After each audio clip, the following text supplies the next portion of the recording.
দাদা দাদা, জানিস তো এই দোকানদারটা না খুব বদমাস। কাল আমার কাছ থেকে না 50 টাকা ঠকিয়ে নিয়েছে।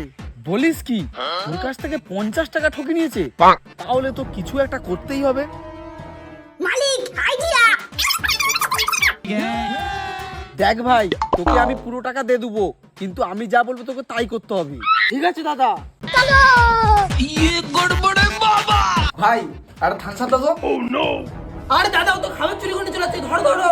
ও যা তোমার জিনিস নিয়ে যাচ্ছে, কমসে কম তো 200 টাকা দাম আছে, আমাকে 50 টাকা দিতে হবে। আচ্ছা সে দেবো, তাড়াতাড়ি ধরো ওকে। ঠিক আছে। দাদা চোরটাকে ধরতে পেরেছো? না ভাই, শুধু খাবারগুলো পেলাম, ও ছাটা মেরে পালিয়েছে। তুমি 50 টাকা দাও। এই নাও দাদা।